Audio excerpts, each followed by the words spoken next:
नमो अरिहन्ताणं नमो सिद्धाणं नमो आयर्यानं नमो वज्रायानं नमो लोये सव्वसाहुनं येषो च नमुक्कारो सव्वपावपनाशनो मङ्गलानं च सव्वेसिं परमं हवै नामाकृति द्रव्यभावै पुनतः स्त्रीजगज्जनं क्षेत्रे काले च सर्वस्मिन्नर्हतः समुपास्महे विश्वभव्यजना रामकुल्यातुल्या जयन्तितः देशना समये वाचः श्रीसम्भवजगत्पतिः कामढे धरणीन्द्रे च स्वोचितं कर्म कुर्वति प्रभुस्तुल्यमनोवृत्तिः पार्श्वनाथः श्रीष्टुवः श्रीमते वीरनाथाय सनाथायाद्भुतश्रिया महानंद सरोराज मरालायार्पते नमः ज्ञानामृतेन लोकानां कष्टोच्छेदविधायिने ऐदं युगीन वीराय नमो वल्लभसूरये अज्ञानतिमिरान्धानां ज्ञानाञ्जनशलाकया चक्षुरुन्मीलितं येन तस्मै सद्गुरवे नमः तस्मै श्रीगुरवे नमः निव्वाणमग्गे वरजानकप्पं पणासियाशेषकुवाहिदप्पं मायं जिनानं शरणं बुहानं नमामि नित्यं त्रिजगत्पहानं कुन्दिन्दुगोखीरतुषारवन्ना सरोजहत्था कमले निसन्ना वाईशिरीपुत्थयवग्गहत्था सुहायसां हसयापसत्था कुन्दिन्दुगोखीरतुषारवन्ना सरोजहत्था कमले निसन्ना वाईशिरीपुत्थयवग्गहत्था सुहायसां हसयापसत्था।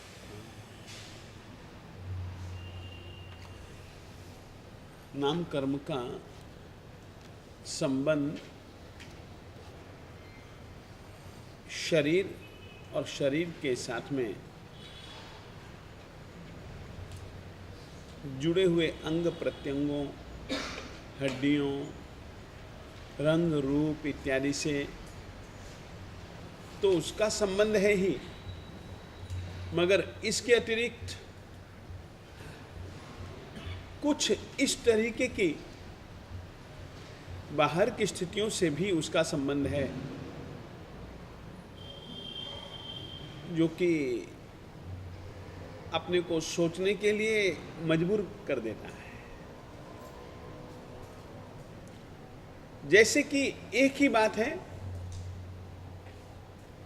एक व्यक्ति कहता है हम नहीं स्वीकार कर पाते हैं, यदि उसी बात को दूसरा व्यक्ति कहता है हम तुरंत स्वीकार कर लेते हैं। जैसे कि आदमी बड़ा दुबला पतला सा प्रतीत होता है,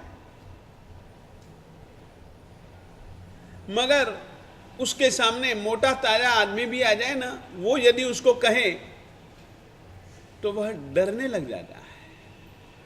जबकि वो आदमी बड़ा पतला दुबला है, यदि एक धक्का मारो वो नीचे गिर जाए तो भी उसकी जो एक प्रभावकता, ऐसी चीजों का संबंध भी नाम कर्म के साथ में है। ठीक है, आप और हम सभी जन अपने कंठ से बोलते हैं, परंतु सभी जनों के कंठ में मिठास या कड़वाहट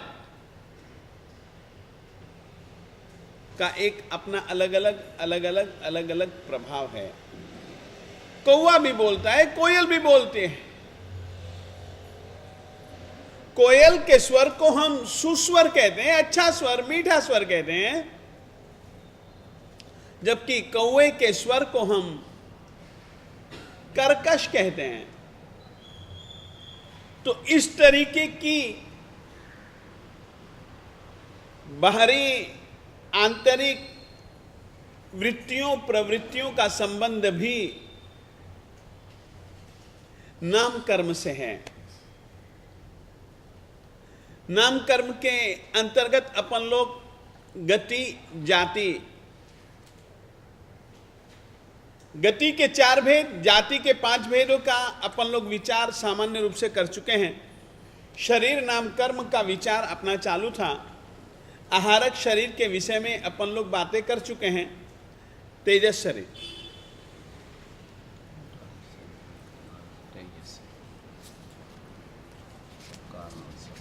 तेजस,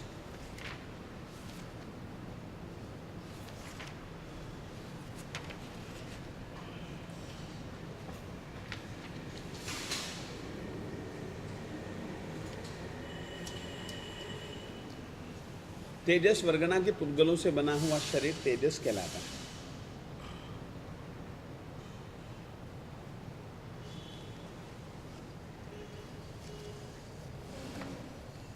तेजस वर्गना के पुद्गलों से बना हुआ शरीर तेजस शरीर कहलाता है।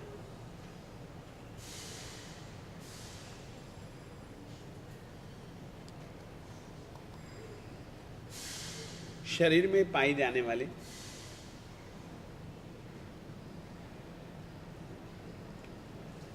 उष्णता,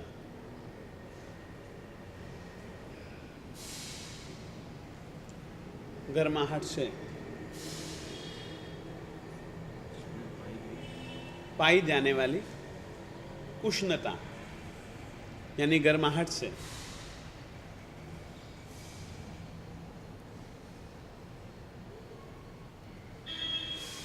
इस शरीर का बोध होता है।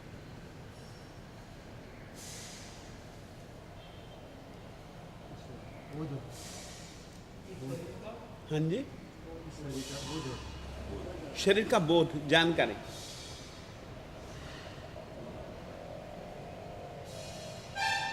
तपो विशेष से, तप विशेष से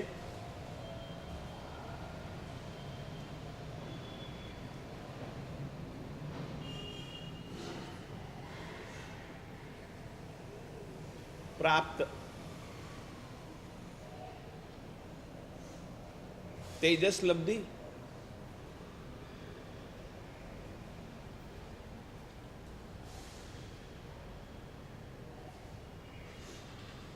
इसी शरीर का परिणाम, इसी शरीर का परिणाम।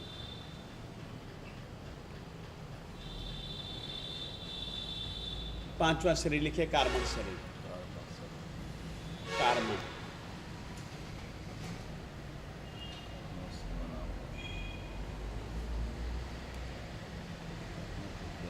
कार्मण वर्गना के पुद्गलों से बना हुआ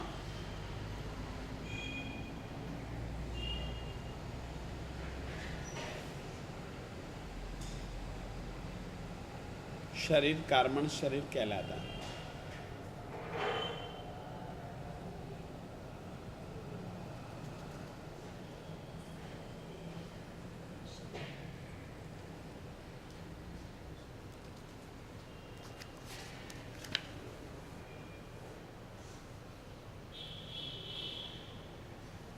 जीव के आत्मा के प्रदेशों के साथ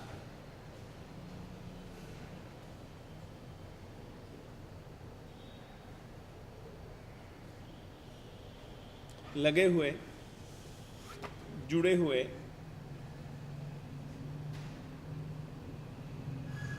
आठों प्रकार के कर्मों को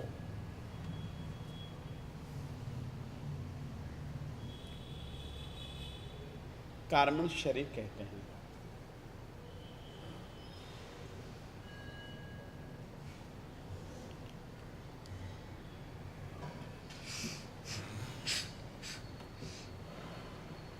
यही शरीर औदारिक आदि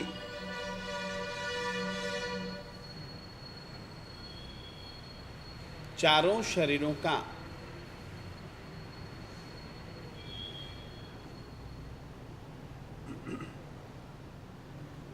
बीजभूत मूल कारण, यानी कि मूल कारण।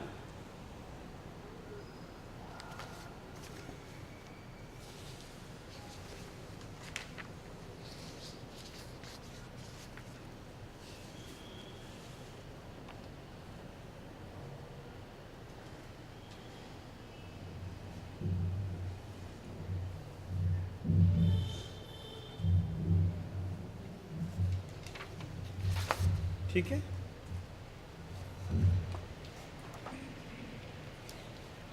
देह के समान, शरीर नाम कर्म के समान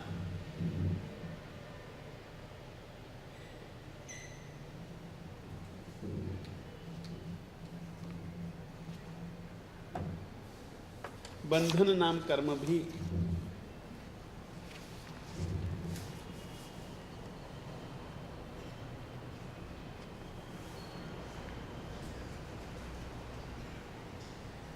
पांच प्रकार का होता है। हाँ, 5 प्रकार का होता है।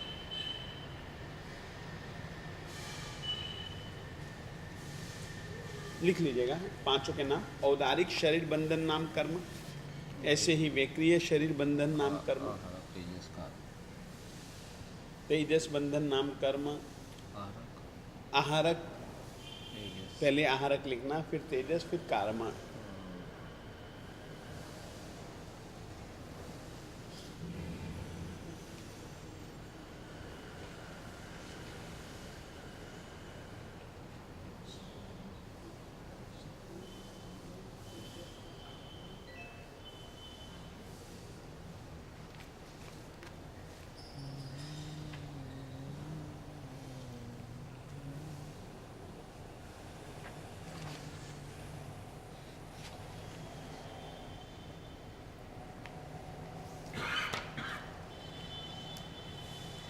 कल मैंने एक बात कही थी, कल नहीं परसों मैंने एक बात कही थी। 2 चीजें होते हैं। हमारा शरीर पहले छोटा था, धीरे धीरे धीरे धीरे धीरे धीरे धीरे धीरे बड़ा होता गया। बड़े होने का मतलब ही मात्र इतना है कि इसमें कुछ चीजें जुड़ती गई और उसी तरीके की ही जुड़ती गई।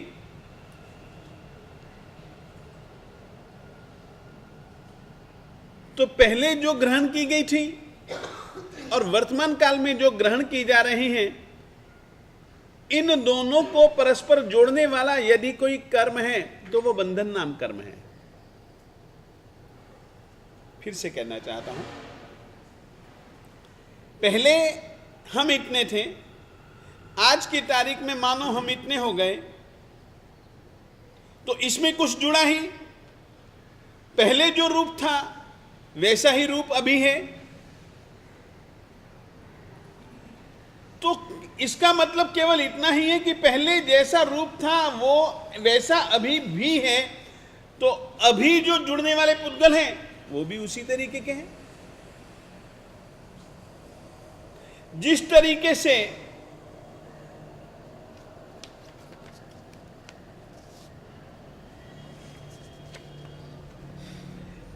यहां मैं यदि गूंद लगा दूं तो यदि मैं जोड़ूं तो ये क्या हो जाएगा, जुड़ जाएगा ना। तो बंधन नाम कर्म यही काम करता है कि ये कागज तो है ही, दूसरे कागज को यदि हम उसके साथ में जोड़ना चाहते हैं तो गूंद जैसा काम, लकड़ी के साथ में लकड़ी को जोड़ने के लिए फेविकोल जैसा काम करने वाला यदि कोई कर्म है तो वो बंधन नाम कर्म है। लिखिएगा, बंधन नाम कर्म।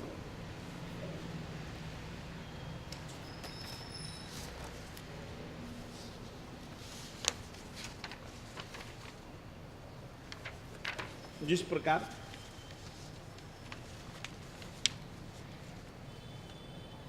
लाख, गोंद आदि पदार्थों से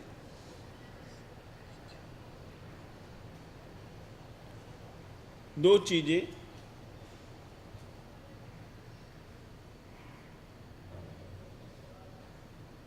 आपस में जोड़ दी जाती हैं।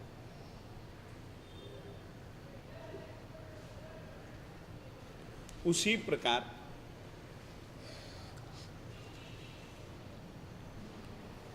पहले ग्रहण किए गए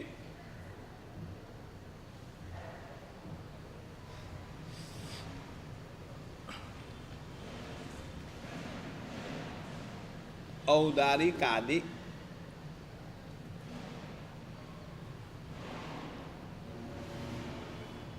वर्गणा के पुद्गलों के साथ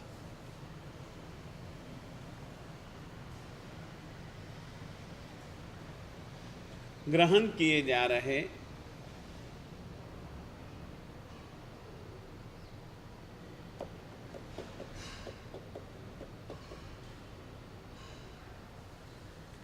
औदारिक आदि वर्गणा के पुद्गलों को जोड़ देने वाला कर्म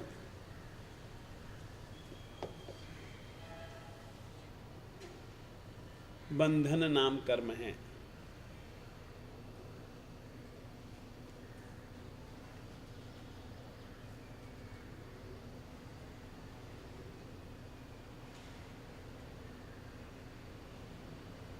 एक की व्याख्या लिख लीजिए, औदारिक बंधन नाम कर्म। बंधन नाम कर्म के 5 भेद हैं, नाम लिखवा दिए हैं। औदारिक बंधन नाम कर्म,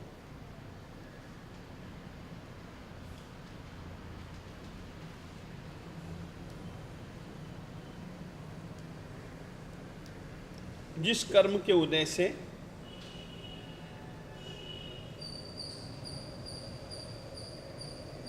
गृहीत यानी ग्रहण किए गए, जिस कर्म के उदय से ग्रहण किए गए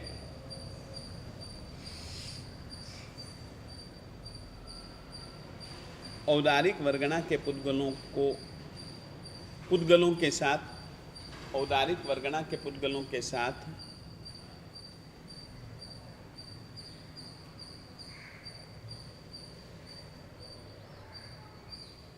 नए ग्रहण किए जा रहे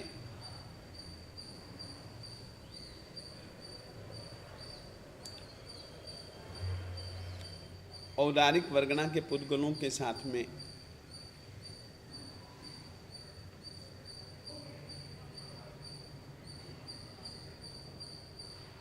तथा तेजस और कार्मण शरीर के पुद्गलों के साथ में तेजस और कार्मण वर्गणा के पुद्गलों के साथ में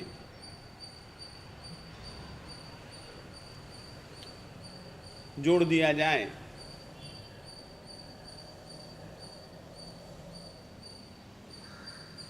समझ गए भी है? ऐसे ही वैक्रिय, ऐसे ही आहरक, ऐसे ही तेजस और ऐसे ही कार्बन। बैठ गया अच्छे ढंग से? हाँ बोलो। हाँ, तो मैंने आप लोगों को एक छोटी सी बात कही थी कि इस शरीर के प्रत्येक अवयव के साथ में तेजस शरीर भी जुड़ा हुआ है, कार्बन शरीर भी जुड़ा हुआ है और आत्मा भी जुड़ी हुई है।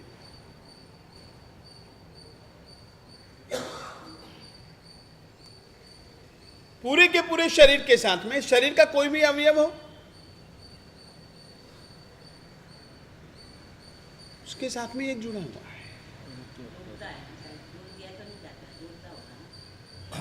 बस अभी नहीं जोड़ता कैसे वो भी मैं अभी तुमको बतला देना चाहता हूं। अभी पहले ये मैं चाहता हूं कि थोड़ा सा लिख लो, ठीक है? संघात, ताकि ये शरीर का विषय पूरा हो जाए मेरा। संघात नाम कर्म भी 5 प्रकार का है। अब संघात किसको कहते हैं देखिएगा, मुझे इसको जोड़ना है इसको इसको जोड़ना है। यहां पर मैंने गुण लगाई, जुड़ जा, जुड़ जा, जुड़ जा, जुड़ता है। जुड़ेगा कब? जब हम इसको इसके पास में लाएंगे तो। मिलाना। तो औदारिक वर्गणा के पुद्गलों को जो हमने पहले ग्रहण किया हुआ है और जो अभी हम ग्रहण कर रहे हैं, उनको एक दूसरे के नजदीक लाने का काम यदि कोई कर्म करता है तो वो संघात नाम कर्म। संघात नाम का। बांधने का काम, जोड़ने का काम बंधन नाम कर्म करता है, जबकि पास में लाने का काम इसके पास में इसको लाना, ये संघात नाम। पास में लाने वाले कर्म का नाम है संघात नाम कर्म। बैठ गया? लिखे 5 संघात। औदारिक क्रिया। पिंड प्रकृतियां में से अपने संघात प्रकृति को ले लेते हैं।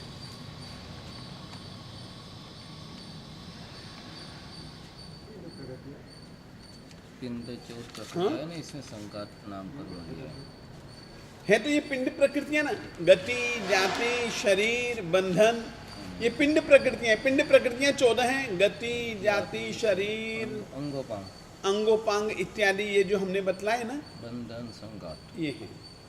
तो इसमें से संघातन 5 नाम कर्म,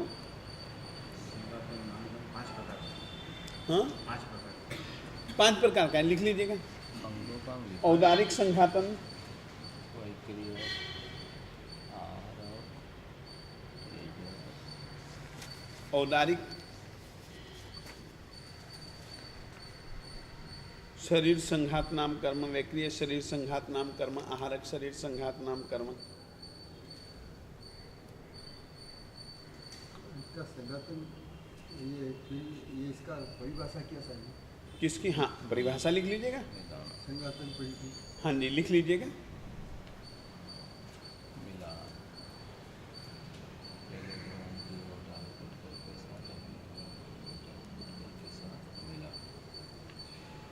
ग्रहण किए गए, पहले ग्रहण किए गए और बाद में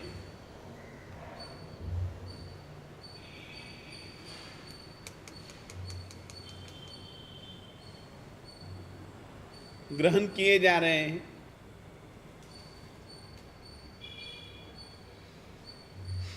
औदारिक आदि वर्गणा के पुद्गलों को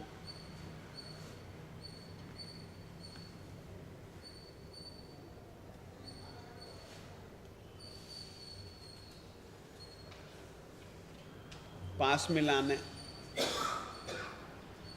एक दूसरे के पास में लाना, एक दूसरे के पास में लाने की व्यवस्था,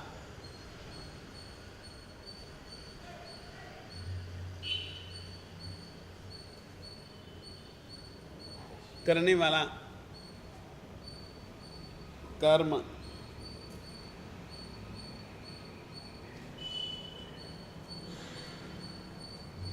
संघातन नाम कर्म कहलाता है।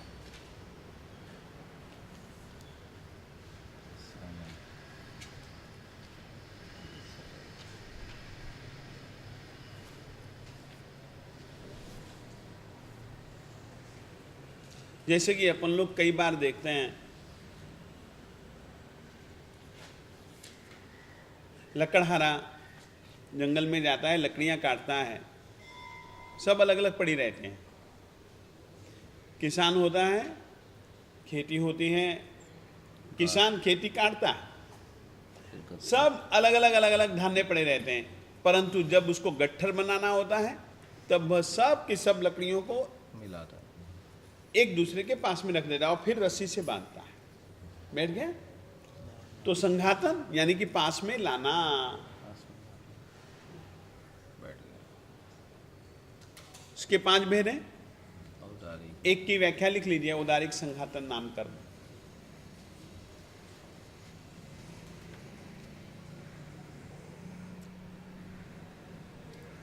पहले ग्रहण किए गए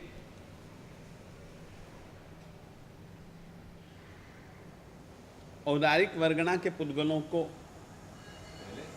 ग्रहण किए गए पहले ग्रहण किए हुए औदारिक वर्गणा के पुद्गलों को अभी ग्रहण किए जा रहे हैं के साथ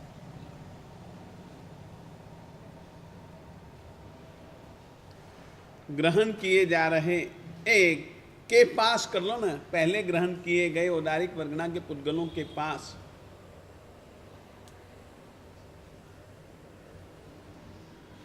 ग्रहण किए जा रहे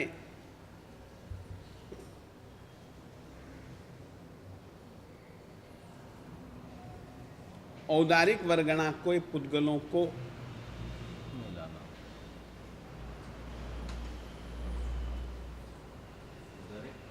वर्गणा के पुद्गलों को पास में व्यवस्थित रूप से रखना। सही बात है।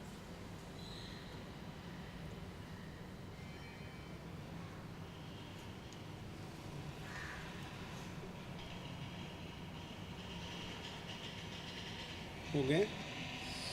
उदारिक वर्गणा के पुद्गलों को औदारिक वर्गणा के पुद्गलों के पास में रखना।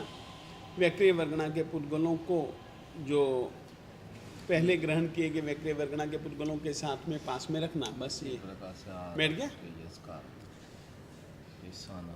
गति 4 हो गई, जाति 5 हो गई, जाए तणु, शरीर 5 हो गए, अंगो अंगोपांग 3,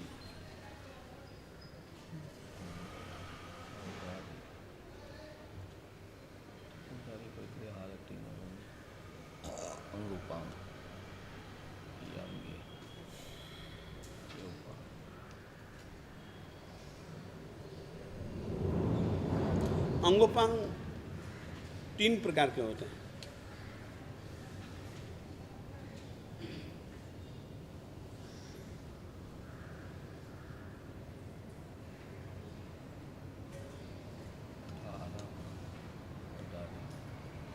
औदारिक अंगोपांग,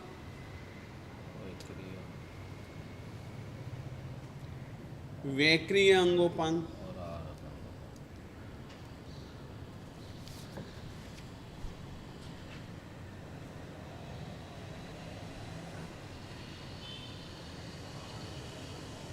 और आहारक अंगोपांग।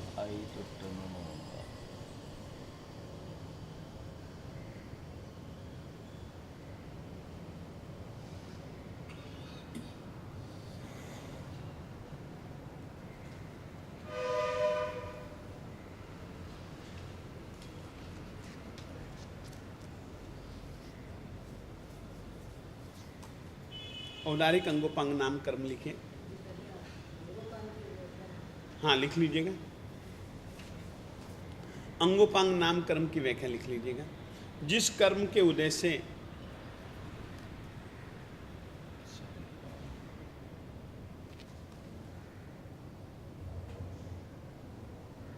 औदारिक शरीर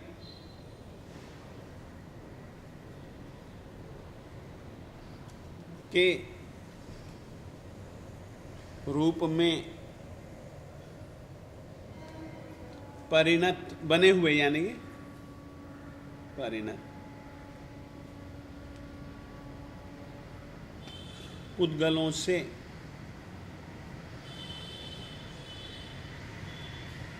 अंगोपांग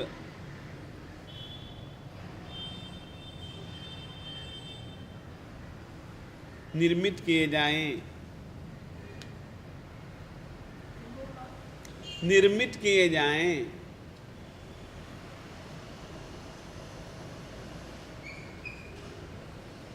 उस कर्म का नाम औदारिक अंगोपांग नाम कर्म है।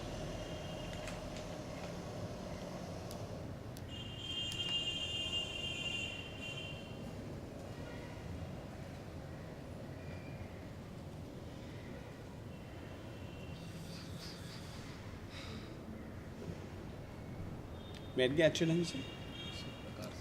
देखिएगा, 3 शरीर में ही अंगोपांग हैं। शरीर 5 हैं, औदारिक, वैक्रिय, आहारक, तेजस और कार्मन। इन 5 शरीरों में से मात्र 3 शरीर औदारिक, वैक्रिय और आहारक, ये ही 3 शरीर ऐसे हैं जिनमें कि अंगोपांग पाए जा सकते हैं। जैसे कि शरीर है, ये यहाँ से लेकर के यहाँ तक, ये उसका एक अंग है, ये क्या है? उपांग है। छोटे छोटे हिस्से उपांग। शरीर है, ये है, अंग है, ये उपांग है।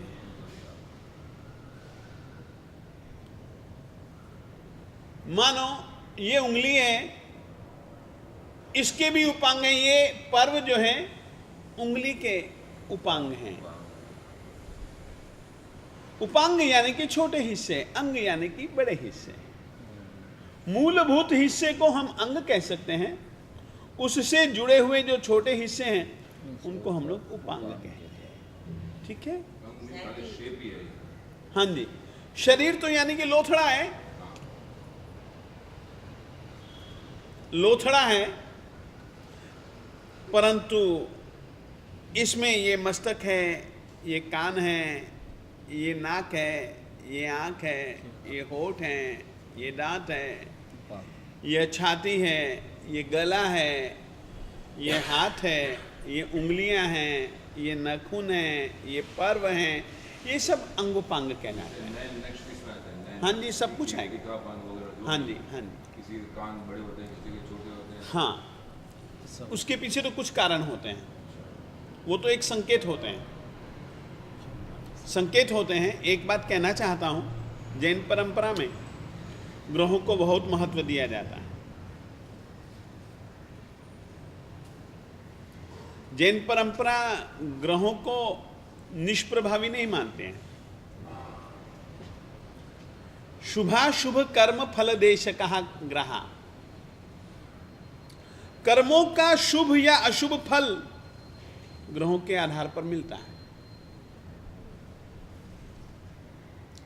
स्वयं तीर्थंकर परमात्मा के जन्म इत्यादि की स्थिति में भी ग्रहों का निर्देशन दिया जाता है उच्च ग्रह 7 कि इतने ग्रह उच्च के, इतने ग्रह इतने अंश के,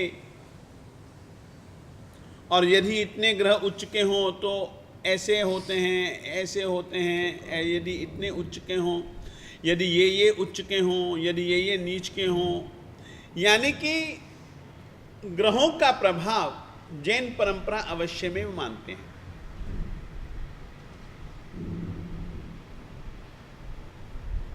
बोलो। वो अकेले ही जन्मे नहीं रहेंगे, उसी ग्रहों के समीप में दूसरों को दूसरे में जन्मे, तो ग्रहों का जो प्रभाव है वो तो विश्व ही रहा दूसरों के ऊपर। एक छोटी सी बात कहूं, अभी देख सूरज चमक रहा है ना, सूरज चमक रहा है ना, पत्थर पर इसकी चमक, हीरे के पत्थर पर इसकी चमक, कांच पर इसकी चमक, सूरज तो वही का वही है ना। ये चमक में अंतर क्यों आ रहा है? चमक दमक में वो बस मैंने कैसे कर्म किए हैं उसके अनुसार से ही हमको परिणाम मिलेगा। कोई मिट्टी का ढेला है और वो चाहे कि मैं हीरे की तरह चमकने लग जाऊं, वो थोड़ी ना होगा यार। मूल तो अपने ही कर्म। हाँ, शुभाशुभ कर्म फल देश कहा, मैं कह रहा हूं। एक पूजा में बैठा था, पता नहीं पूजन का नाम मैं भूल गया, बड़ा पूजन था, उसमें नवग्रह पूजन था। नवग्रह पूजन तो कई पूजनों में आता है। आचार्य को हमेशा हर रोज नवग्रहों का आह्वान करना पड़ता है। और पूजन में आता है नवग्रह। खबर नहीं कई पूजा में हूं बैठे हो तो यहाँ ही बैठे। हमें हर रोज नवग्रहों का आह्वान करना पड़ता है।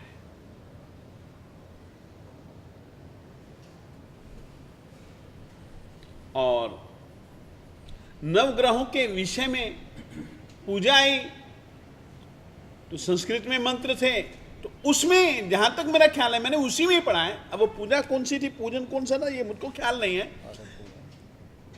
तो उसमें उन्होंने स्पष्ट रूप से लिखा था शुभाशुभ कर्म फल देश का।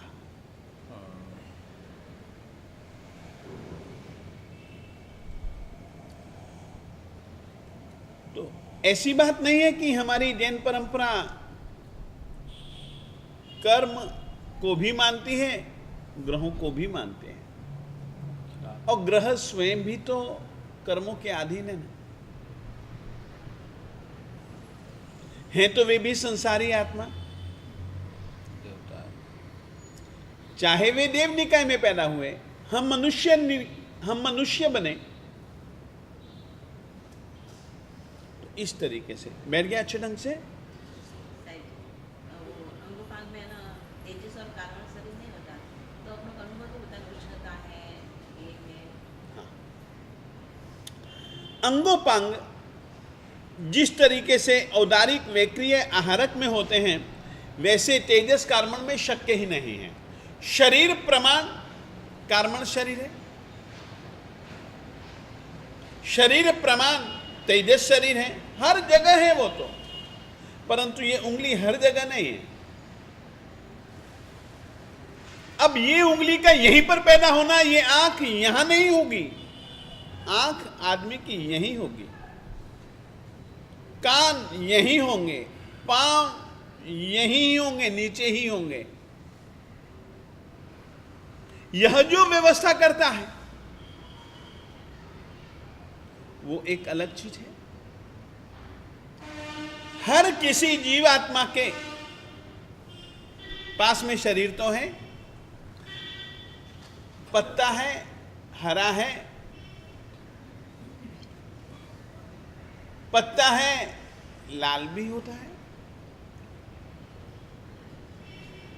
फूल वह भी एक शरीर है।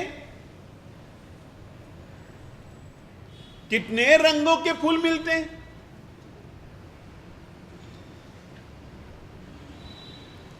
तो जीवों के शरीर में जो रंग है वो वर्ण नाम कर्म का परिणाम है, जो गंध है वो गंध नाम कर्म का परिणाम है, जो रस है वह रस नाम कर्म का परिणाम है, जो स्पर्श है।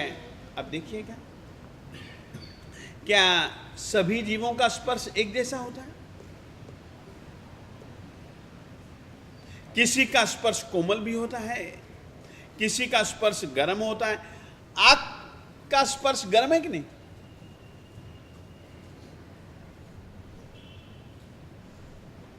क्यों? उष्ण स्पर्श नाम कर्म का उदय है।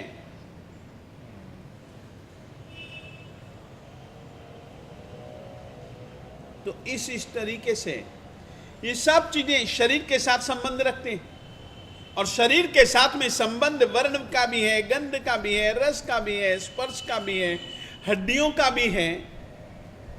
अब देखिए, किसी की हड्डी बहुत मजबूत होती है, यूं ही गिर जाए उसको कोई फर्क ही नहीं पड़ता है। अब पहलवानों के जो हड्डियां होती हैं, मसल्स होती हैं, कितनी मजबूत हो जाती हैं। और अपने जैसे व्यक्ति यहां से पट्टे से नीचे गिरे तो उसकी हड्डी के 2-3 टुकड़े हो जाते हैं।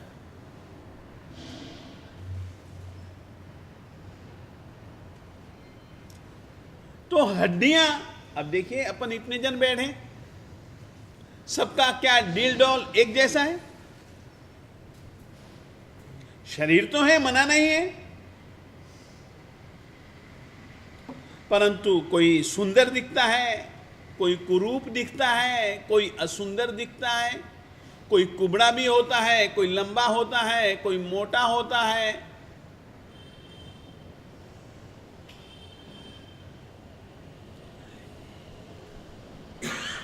आप लोगों ने कभी महसूस किया किसी के शरीर का ऊपर का हिस्सा अच्छा होता है, नीचे का अच्छा नहीं होता है, यानी कि ये नीचे का हिस्सा। किसी के शरीर का निचला हिस्सा अच्छा होता है, ऊपर के हिस्सा अच्छा नहीं होता। अपन लोग नहीं देखते क्या ये सब नाम कर्म का ही परिणाम है।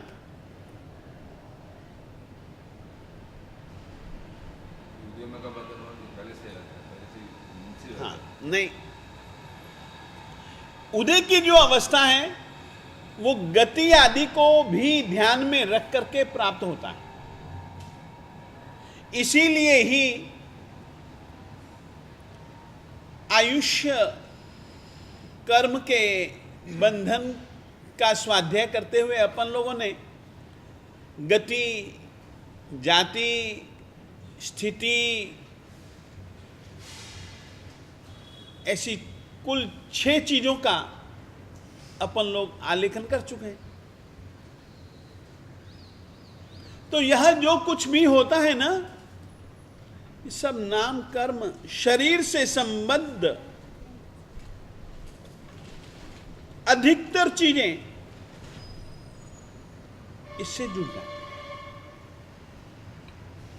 बैठा अच्छे ढंग से। ये जो उदय में कैसे आता है, क्यों उदय में कैसे, हाँ। कर्म कैसे उदय में आता है, हाँ। इसकी वजह से ये शरीर किसी का ऐसा वैसा बन जाता है। नंगा हो जाता है, कोई काला कोई गोरा बन गया, बन जाता है। किसी का कान खराब, नाक खराब, ये कारण देखिए क्या है? एक सेकंड, नहीं नहीं नहीं नहीं नहीं, हेलो,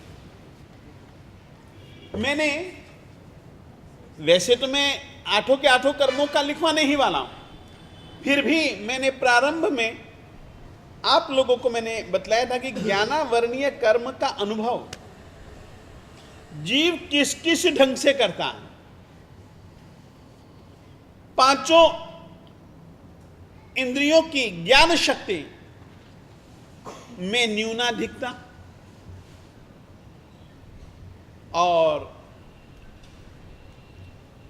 5 इंद्रियों का प्राप्त होना या न होना, या 5 में से 3 या 2 या 1 का होना, ये सब ज्ञानावरणीय कर्म का अनुभव, यानी कि हम लोग फल भोगते हैं। इसी तरीके से हर एक कर्म का हम लोग किस किस तरीके से अनुभव, यानी कि अनुभव करते हैं, विपाक यानी कि फल भोग करते हैं। इस विषय में कर्म का जिस समय अबाधा काल मैंने बांधा, एक अलग समय में बांधा, जब तक उस कर्म का उदय काल नहीं आएगा तब तक वह सत्ता में रहेगा। जब सत्ता काल, जिसको कि अपन लोग अबाधा काल कह सकते हैं, वो जैसे ही पूरा हो जाएगा या हम कभी किसी कर्म की उदीरना कर लेंगे तो फिर वह उदय में आता है, तो फिर वह अपना फल दिखलाता है, वो उदय काल।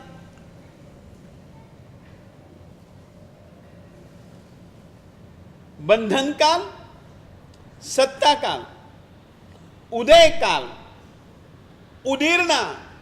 उदीरना यानी कि एक कर्म मेरे उदय में आ रहा है, मैं कुछ ऐसा प्रयास करता हूं जिसके कारण से बाद में उदय में आने वाले को भी मैं इसी में डाल देता हूं,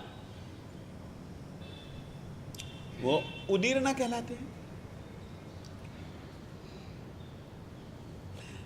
जिस समय बांधा वो बंध काल, बंध काल बांधा है तो वो आत्मा में सत्ता विद्यमान रहेगा। तो सत्ता, सत्ता यानी कि उसकी विद्यमानता। उदय यानी कि वो आप लोगों को फल भोग, बंधे हुए कर्म का परिणाम, ज्ञानावरणीय का, दर्शनावरणीय का, वेदनीय का, मोहनीय का, आयुष्य का, नाम का, गोत्र का, अंतराय का, ये जो बांधा है, जब से बांधा है, जब उदय में आएगा, इन दोनों के बीच की जो स्थिति, इसका नाम है अबाधा काल। अबाधा काल जैसे ही पूरा होगा उदय में आ जाएगा, वो उदय काल। सत्ता भी समझा दिया। उदीरना, अभी जिस कर्म का उदय हो रहा है उसी कर्म में ही हम बाद में उदय में आने वालों को हम जोड़ सकते हैं, प्रयास विशेष करना पड़ता है। ये उदीरना कहलाता है। कैसे उदीरना के लिए कैसा प्रयास होता है? इस तरह से करना तब कैसे बनूं? जैसे मेरा कोई कर्म उदय में है तो उदीरना में लाना मुझे कैसे लाना? इसके लिए तप के द्वारा कुछ प्रयास होते हैं, तप तप इत्यादि करने पड़ते हैं, समुद्घात इत्यादि भी करने पड़ सकते हैं। तो उस माध्यम से जो बाद में भोगे जाने वाले हैं, जैसे कि उदाहरण के बतौर पर केवली परमात्मा है, 4 घाती कर्मों का तो क्षय कर जाने के बाद में केवल ज्ञान, केवल दर्शन की प्राप्ति होती है। हाँ जी। बाकी रह जाते हैं 4 कर्म। हाँ जी। वे जानते हैं आयुष्य कर्म थोड़ा है, बाकी के 3 कर्मों के जो पुद्गल हैं वेदनीय नाम गोत्र। वे अधिक हैं।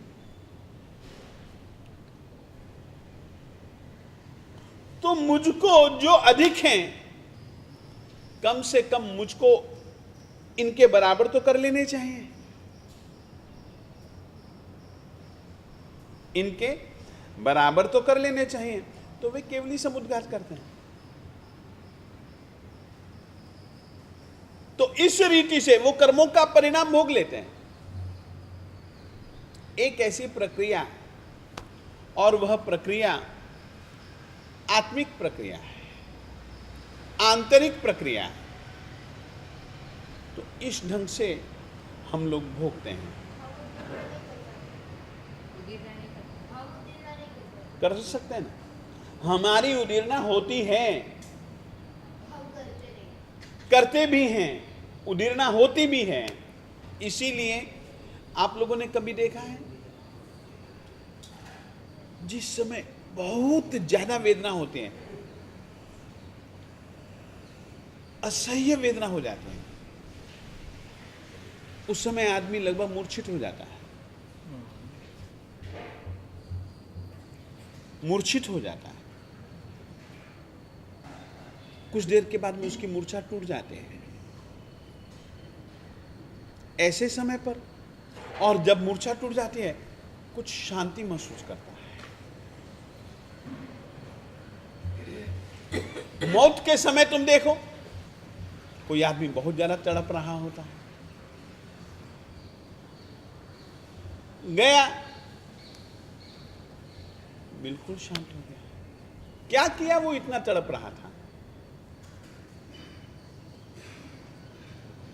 तो वो इस ढंग से कर्मों की उदीरना भी होते हैं, और कर्मों का फलभोग भी होता है। अपन नहीं जान पाते हैं। अब कषाय, कभी कभी अपन लोग कषाय बहुत तीव्र करते हैं। सामान्यतः अपना यह अनुभव होता है कि कषाय की स्थिति में इतने तीव्र हो जाते हैं, इतने तीव्र हो जाते हैं, इतने तीव्र हो जाते हैं, हम कांपने लग जाते हैं, कांपने लग जाते हैं। कुछ देर के बाद में हम बिल्कुल शांत हो जाते हैं। ऐसे ऐसे संयोगों में जो कर्म भोग की प्रक्रिया होती है, वो समुद्घात कहलाती है। आठों कर्मों की उदीरना जैसे कार्तिक कर्म, मेरे ख्याल से आयुष्य का शायद नहीं है, जहां तक मेरा ख्याल है उसका कुछ अलग व्यवस्था है। मगर ये बाकी के 7 कर्मों की तो है, आघाती की तो है ही। पूछने का एक कारण है, जैसे आगे वाली 24 ही निश्चित हो चुकी है, तो उदीरना से उसमें कुछ फेरबदल हो सकता है। नहीं नहीं नहीं नहीं, तो वो फिर अगर किसी ने इन कर्मों की उदीरना नहीं भी होगी ना। अब देखिएगा, मैं कल बतला दूंगा आप लोगों को 4 प्रकार के बद्ध स्पृष्ट निधत्त निकाचित, ये मुझको बतलाना चाहिए, मैं कल बतला दूंगा, फिर आप इस विषय को लेंगे।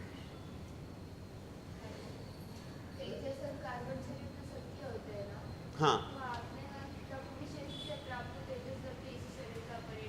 हाँ, बात ऐसे है, तेजस शरीर सबका होता है, तेजस लब्धि सबके पास नहीं होते हैं, तेजोलेशिया सबके पास में नहीं होते हैं। तो वहां पर मैंने तेजस लब्धि लिखवाए। और कहिए। हाँ, क्या कहा?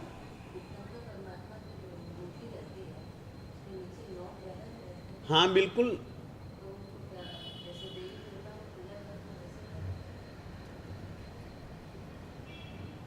ग्रहों को हम लोग साधर्मिक मानते हैं, और साधर्मिक की पूजा अपने को यूं करनी चाहिए। और ये कर्म जब उदय में आते हैं तो कैसा आत्मा को पता चले कि कर्म उदय में आया? ये जो हम फल भोग कर रहे हैं, ये सब कर्मों का उदय काल ही चल रहा है। अपन जन इतने बैठे हैं, अपन विषय को सभी एक रीति से थोड़ी ना समझते हैं। अपने सभी जनों की निद्रा की, अपने सभी जनों के सुख और दुख, अपने सभी जनों के कषाय अपन लोग अनुभव करते हैं, निश्चित रूप से करते हैं। बाहर हम दिखला पाए या न दिखला पाए वो बात जुदा है, मगर आंतरिक रूप से तो अपन लोग अनुभव करते ही।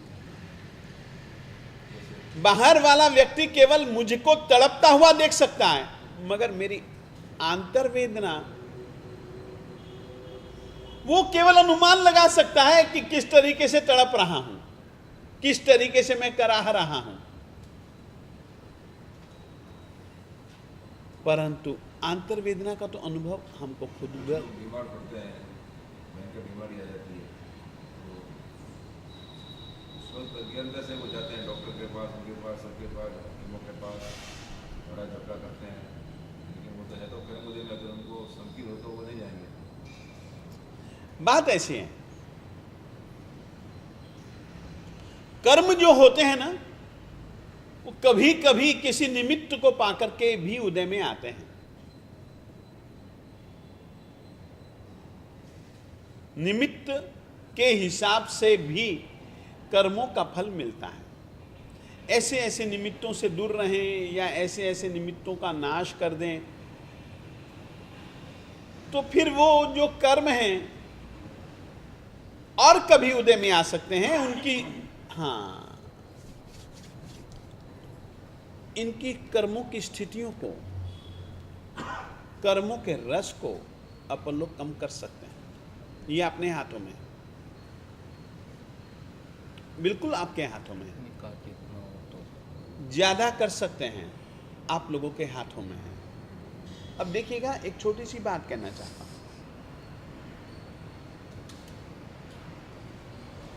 पाप हो गए, नादानियत में पाप हो गए, समझ की अवस्था आई, समझ की अवस्था आई, समझा अरे यार ये गलत हो गया था, क्या अपने दिल दिमाग में उसके लिए पश्चाताप पैदा नहीं होता? और वो पश्चाताप अपने भावों के रस को क्या क्षीण नहीं करता?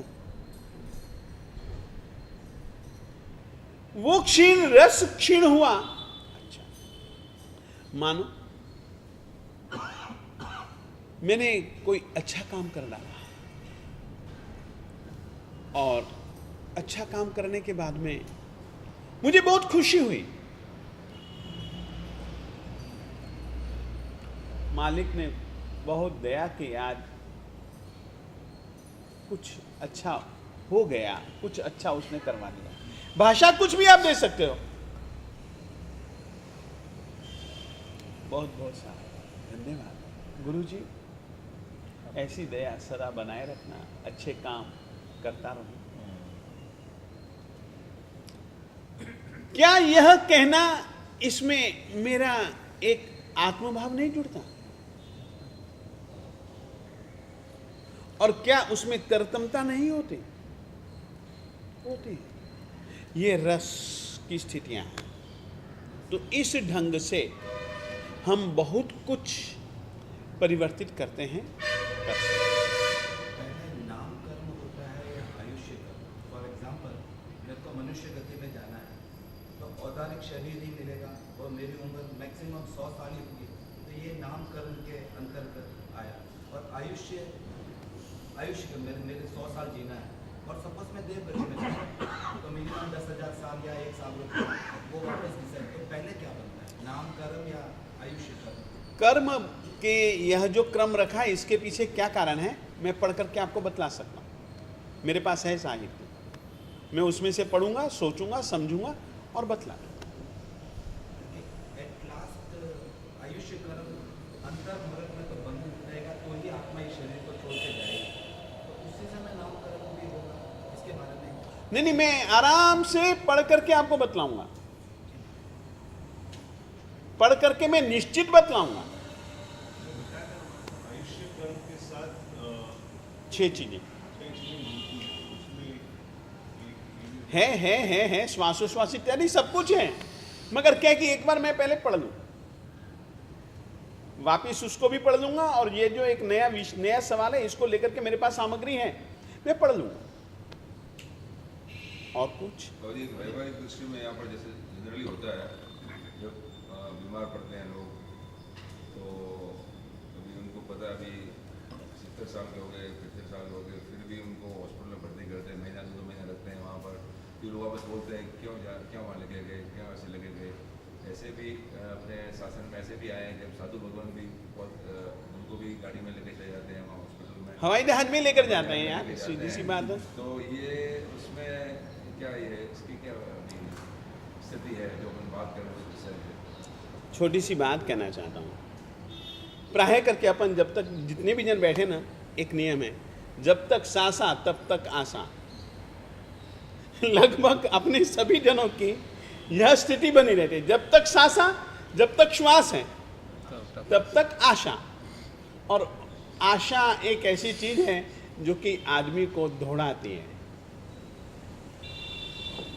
आशा एक ऐसा बंधन है, पांव में जंजीर बंधी हो, गति को कम करता है। आशा का बंधन एक ऐसा बंधन है, जितना आशा का ज्यादा होगी उतना तेज दौड़ाएगी। ये बात पंजाब के श्री गुरुदेव श्रीमद विजय वल्लभ सुरेश्वर जी महाराज साहब जी कहा करते थे, लगभग जब तक सांसा तब तक आशा। आदमी कोई छोड़ना नहीं चाहता है। हाँ, कोई विरल आत्मा होते हैं जो कि बहुत दृढ़ता से उस चीज के पालन के लिए प्रतिबद्ध है। ये बात क्षमता रखनी चाहिए, क्षमता रखनी ही चाहिए। कर्म क्षय एकमात्र समता से होता है। केसर पूजा जो है ये कितने साल 300-400 साल पहले शुरू हुई केसर पूजा?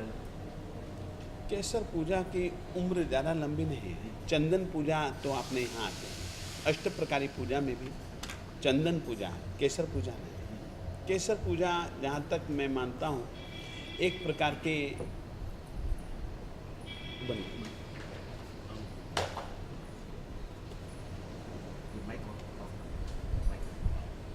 बस माइक बंद कर दो।